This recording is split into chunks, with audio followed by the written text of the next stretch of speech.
Is out of reach to many, and food and transportation and utilities keep climbing. These are the realities shaping our lives.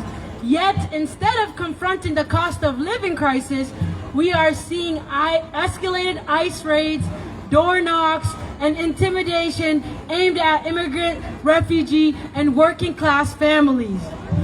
This is not safety, it is about a distraction. And to Trump, I want to say this. Leadership is not measured by how loudly you attack communities. It is measured by whether families can afford to live. When national leaders describe entire community as garbage, they refer to countries as shitholes. Those words do not disappear after a press conference. They land in our classrooms, they echo in school hallways, and they shape how children's lives see themselves and how their peers treat them. As a mother, that kind of language harms the minds of tomorrow's future.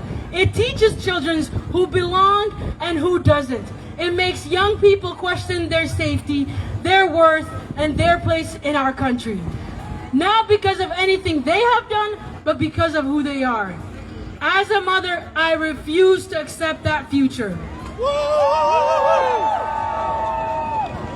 My daughters and our children deserve to grow up in a Minnesota that looks like this moment right here. Diverse, united, and fearless. A Minnesota where safety and dignity are protected by not targeting communities, but by standing together like today. A Minnesota where children can learn cooperation instead of cruelty, solidarity instead of suspicion. Targeting immigrant communities does not lower rent. Raids do not make groceries cheaper. Dehumanizing language does not stabilize our schools or childcares. What it does is it weakens our economy, it fractures our social fabric.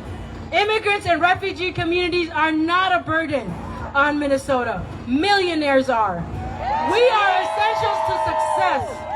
We drive buses, teach children, staff hospitals, care for our elders, build homes, run small businesses, and revive neighborhoods left behind by corporate divestment.